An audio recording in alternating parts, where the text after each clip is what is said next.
Hello everyone, आज के इस वीडियो में हम लोग सॉल्व करने वाले हैं क्लास 7 गणित का चैप्टर नंबर 1 पूर्णांक की समझ। ठीक है, तो जैसा कि आप लोग देख रहे हैं चैप्टर का नाम ही है पूर्णांक की समझ। तो सबसे पहले हम लोग को समझना होगा कि ये पूर्णांक क्या होता है। ठीक है, पूर्णांक को हम लोग समझेंगे, उसके बाद प्रश्नावली 1.1 के सभी प्रश्नों को भी सॉल्व करेंगे। तो चलिए सबसे पहले हम लोग पूर्णांक को समझते हैं।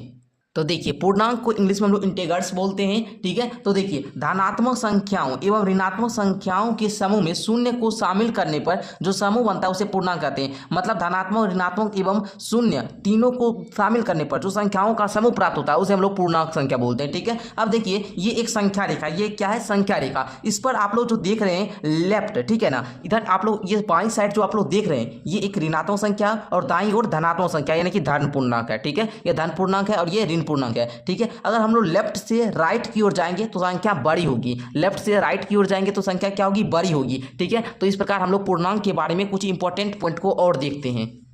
आइए थोड़ा सा इस बिंदु पर चर्चा कर लेते हैं, उसके बाद हम लोग क्वेश्चन को सॉल्व करेंगे। देखिए, जीरो जो होता है ना तो धन पूर्णांक है और ना ही ऋण पूर्णांक है। ठीक है, ये बात आप लोग को समझ में आ गई। चलिए, जीरो के बाद संख्या क्या होती है? बढ़ते क्रम होती है, मतलब बढ़ती जाती है। और जीरो के पहले जो होती है यानी कि वो ऋणात्मक संख्या, वो क्या होती है? घटते क्रम में होती है। ठीक है, चलिए, संख्या रेखा पर बाएं से दाएं संख्या बड़ी होती है, बाएं से दाएं जाने पर संख्या बड़ी होगी, दाएं से बाएं जाएंगे तो संख्या छोटी होगी। शून्य प्रत्येक ऋणात्मक पूर्णांक से बड़ा तथा प्रत्येक धनात्मक पूर्णांक से छोटा होता है। मतलब अगर -5 और जीरो में बोले कौन बड़ा है तो आप लोग बोलेंगे जीरो। क्यों? क्योंकि आप ही लोग मानिए कि आपके यहाँ किसी के पास, आपके यहाँ 5 रुपया कर्जा है और आपके पास 1 भी रुपया नहीं है। ठीक है, मानिए कोई दो व्यक्ति है, एक है राम और दूसरा है श्याम। ठीक है, इसके पास 0 रुपया है और ये किसी दूसरे से 5 रुपया लिया है कर्जा। अरे भाई, इसके पास रुपया नहीं है तो चलो कोई बात नहीं, इसको कोई नहीं मांगेगा, लेकिन ये तो 5 रुपया और कर्जा लिया है। ठीक है ना, तो इस पर ज्यादा प्रेशर हुआ, यानी कि ये क्या? छोटा हुआ। ठीक है, तो आप लोग समझ गए। अब हम लोग सबसे पहले समझते हैं योजकात्मक प्रतिलोम क्या होता है। इसको आगे समझेंगे जब आप लोग का गुण आएगा, योज्य प्रतिलोम, गुणन प्रतिलोम, कर्म विनिमय नियम, सारे नियम को समझेंगे। उससे पहले हम लोग प्रश्नावली को सॉल्व करते हैं। आप लोग को दिक्कत ना हो इसके लिए हमने प्रश्नावली 1.1 को सॉल्व कर दिया। ठीक है, उसके हम लोग सॉल्व करना शुरू करते हैं। ठीक है, तो आप लोग का फर्स्ट क्वेश्चन कहता है निम्नलिखित के बीच की सभी पूर्णांक लिखिए। आप लोग को सभी के बीच का पूर्णांक को लिखना है। तो देखिए, फर्स्ट में कहता है -5 और 5, -5 और 5 के बीच की पूर्णांक क्या होगी?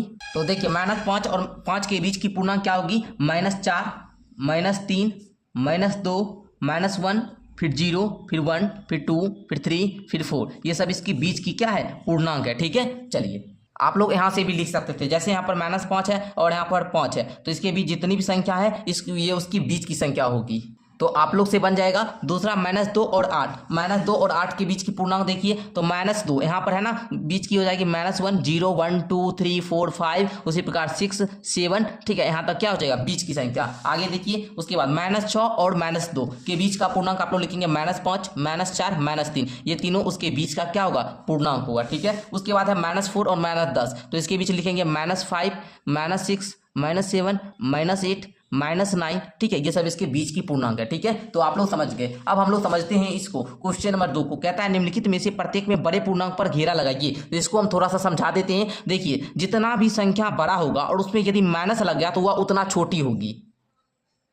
आप लोग सिंपल सा समझिए कि दो व्यक्ति, अभी हम तुरंत समझाएं, राम लिए और एक मोहन को लिए। ठीक है, इसके पास, मोहन के पास जो है ये 4 रुपया है और इसके पास 20 रुपया किसी का कर्जा है। तो अरे भाई, इसके पास है अपना रुपया है 4 रुपया, जो चाहेगा वो कर सकता है, और ये दूसरे से कर्जा लिया है -20 रुपया। ठीक है, तो ये बड़ा है, तो आप लोग बड़े पूर्णांक तो 4 पर घेरा लगाएंगे। -15 और -8, किसी के पास 15 रुपया कर्जा और किसी के पास 8 रुपया कर्जा है, तो सबसे बड़ा कौन हुआ?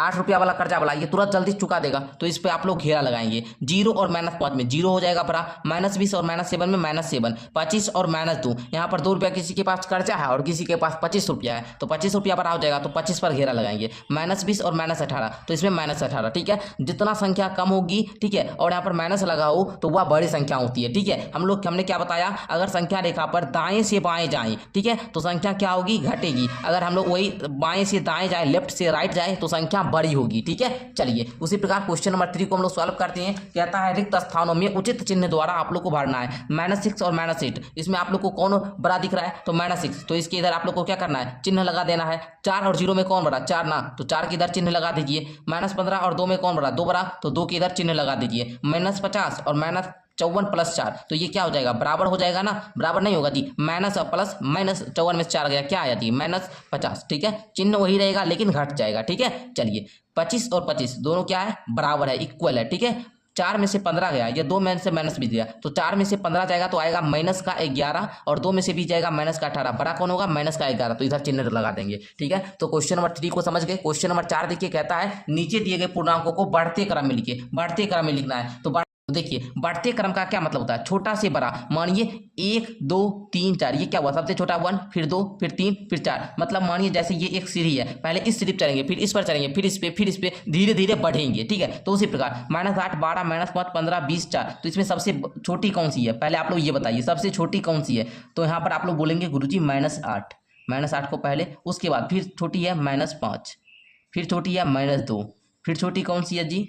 तो आप लोग बोलेंगे 12, फिर 15, फिर 20। ये किसका उत्तर हुआ? 1 का। क्या हुआ? आंसर हुआ। ठीक है, अब देखिए दूसरा में देखिएगा तो यहाँ पर सबसे छोटी हो जाएगी -15, फिर -4, फिर -2, फिर 0, फिर 5, फिर 8। ये इसका क्या हुआ? आंसर हो गया। ठीक है, चलिए ये दोनों क्वेश्चन को समझ गए। 5 नंबर क्वेश्चन कहता है नीचे दिए गए पूर्णांकों की अगली पूर्णांक बताइए। अगली पूर्णांक क्या मतलब? इसके आगे का पूर्णांक बताना। ठीक है, तो -18 का आगे का पूर्णांक -17 हो जाएगा। अगली मतलब क्या?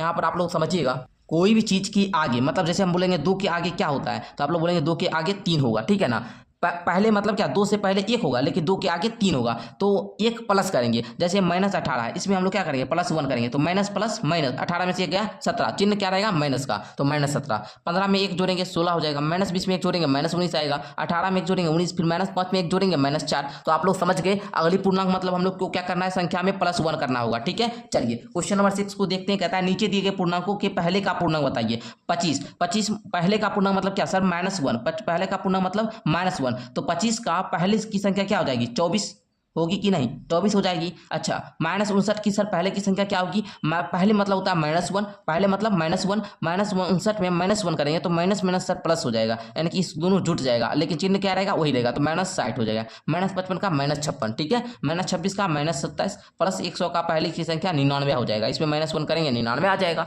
आप लोग समझ गए, पहले का पूछे -1, आगे का पूछे या बाद का पूछे +1। क्लियर? चलिए आगे देखते हैं। रिक्त स्थानों को भरिए। -5 + 2, माइनस प्लस माइनस, 5 में 2 गया, 3 चिन्ह रहेगा माइनस का। 2 + -5, प्लस माइनस होता है सर माइनस, और 2 में से 5 गया तो माइनस का 3। ठीक है, तो इस प्रकार आप लोग भर लेंगे। ठीक है, चलिए तो आइए क्वेश्चन नंबर 8 कहता है आप लोग का यहाँ पर -a प्लस में 6 बराबर 6 प्लस डैश, तो माइनस ये 6 प्लस -a। क्यों? ये आप लोग पढ़े होंगे योग का कर्म विनिमय नियम। जैसे अच्छा आप ही लोग को एक उदाहरण से हम समझाते हैं। यहाँ पर पहले आप ही लोग यहाँ पर बताइएगा, 2 + का 6 करे या फिर 6 + का 2 करे, क्या बात बराबर होगा? 6 2 8 है ना, 6 2 8 2 6 8, बात वही होता है। पहले इसको लिखिए या पहले इसको लिखिए, बात कुछ डिफरेंट नहीं है। ठीक है, चलिए तो उसी प्रकार -8 में हम लोग क्या जोड़े? जो 0 आ जाए, तो माइनस प्लस सर माइनस होगा, 8 में से 8 क्या? 0, 8 ही जोड़िए ना, प्लस का 8। अब देखिए, ठीक है, तो हम आगे बताएंगे आप लोग को, ये एक क्या है? गुणधर्म है, इसको आगे सिखाएंगे। ठीक है, तो देखिए 2 + का 9, इस देखिए इसमें 2 है 9 है, 2 9 है, इसमें -6 बचा है, -6 भर दीजिए। 15 में क्या जोड़े? जो 15 है, 15 में सर 0 जोड़ेंगे 15 आएगा। तो इस प्रकार प्यारे बच्चों 8 नंबर क्वेश्चन को भर लीजिएगा। आगे कहता है निम्नलिखित को जोड़िए। -15 में -18 को, तो आप लोग को -15 में प्लस करना है -18 को। ठीक है, यही ना है जी। अब देखिए हम थोड़ा सा एक बता देते हैं, -15 प्लस माइनस सर माइनस आएगा 18। अच्छा अब देखिए माइनस माइनस है तो चिन्ह वही रहेगा, जुट जाएगा दोनों, तो 8 + 13 का 3, बाकी 1 2 1 3, 33 माइनस तक का 33। तो इस प्रकार आप लोग सारा को जोड़ लीजिएगा ना। चलिए जोड़ लेंगे। देखिए -20 में 17 को जोड़ना है, तो माइनस का 3 आएगा। ठीक है, माइनस प्लस माइनस, और 20 में से 17 गया, 3 चिन्ह रहेगा माइनस का। ठीक है, चलिए अब घटाने की बात रही, -15 में -5 गया तो क्या आएगा? माइनस का 10 आएगा। ठीक है, -15 में माइनस का 10 जाना है, -15 में यहाँ पर माइनस का 5 ना, तो यहाँ पर माइनस का 5 जाना, तो सिंपल सा समझिए, -15 का -5, माइनस माइनस होता है सर प्लस, और यहाँ पर 5 माइनस प्लस क्या होता है? माइनस। ठीक है, और घट जाएगा तो 10, 15 में से 5 गया 10। थोड़ा सा यहाँ पर समझिएगा, अगर आप लोग को यहाँ पर पूछे प्लस प्लस क्या होता है, तो प्लस प्लस क्या होता है? तो प्लस होता है, प्लस प्लस प्लस होता है। माइनस माइनस क्या होता है? तो प्लस होता है। वहीं माइनस और प्लस दे दे, दो अलग चिन्ह दे देगा तो माइनस हो जाएगा, और वही प्लस माइनस दे दे तो माइनस हो जाएगा। समझ में आ गया आप लोग को? प्लस इंटू प्लस प्लस होगा, माइनस माइनस प्लस होगा, माइनस प्लस माइनस होगा, प्लस माइनस माइनस होगा। दो सामान्य चिन्ह रहे तो प्लस, अगर दो असामान्य चिन्ह रहे तो माइनस। ठीक है, सिंपल समझ के आप लोग आगे देखेंगे। आगे आप लोग का 11 नंबर क्वेश्चन आप लोग का यहाँ पर कुछ अलग है। कहता है निम्नलिखित गुणों में एक एक उदाहरण दीजिए। कर्म विनिमय गुण, तो सारे गुण आप लोग को थोड़ा सा एक बार चर्चा कर लेते हैं। पहले योज्य प्रतिलोम के बारे में। तो जरा योज्य प्रतिलोम को आप लोग सीखिएगा। कहता है किसी पूर्णांक के विपरीत चिन्ह के पूर्णांक को योज्य प्रतिलोम कहते हैं। मतलब देखिए कोई भी पूर्णांक है, जैसे हम लोग 6 ले लें, इसके विपरीत चिन्ह मतलब क्या, -6, इसका योज्य प्रतिलोम कहलाए। जैसे 5 के योज्य प्रतिलोम -5, -8 के योज्य प्रतिलोम 8। यदि आप लोग कक्षा 8 में जाएंगे तो आप लोग का फर्स्ट क्वेश्चन यही है प्रश्नावली 1.1 में, ठीक है। तो इसको अभी आप लोग अच्छे से सीख जाइए। कोई भी संख्या, ये जो दो योज्य प्रतिलोम होता है, जो दो योगात्मक प्रतिलोमों का मान शून्य होता है। जैसे हम लोग 8 में अगर हम लोग -8 जोड़े तो ये शून्य आ जाएगा। अगर हम लोग -6 में +6 जोड़े तो ये शून्य आ जाएगा, ठीक है। समझ में आया? विपरीत चिन्ह आएगा, जोड़ेंगे क्या होगा, शून्य होगा। ये बात समझ में आया? समबरक गुण आप लोग देख लीजिए, कर विनिमय गुण देख लीजिए, सहचर्य गुण देख लीजिए। तो इस प्रकार आप लोग सारे गुण का एक एक उदाहरण दे देंगे, ठीक है। अब आप लोग का क्वेश्चन कहता है एक ऐसा युग्म बताइए जिसका योग -8 हो। तो आप लोग को खुद ही बता देना है जी, संकेत के लिए दिया है -5 और -3 बराबर में -8, अंतर -18 हो। तो आप लोग सिंपल सा नहीं बता सकते हैं जी, क्या बोल सकते हैं आप लोग, सिंपल में बोलिएगा सर -40 ले लीजिए और प्लस का 22 लेना होगा, तब ना 18 आएगा। हम तो देखे ही नहीं थे। चलिए -40 और +22 -18 आएगा। यो 0 हो तो सिंपल सा यो 0 हो तो -6 और +6 ले लीजिए, यो क्या आ जाएगा, 0 आ जाएगा, ठीक है। तो मैं ऐसा करूंगा कि आप लोग का इस प्रकार प्रश्नावली 1.1 के सभी प्रश्न खत्म होता है। फिर हम लोग मिलते हैं नेक्स्ट क्लास में, जिसमें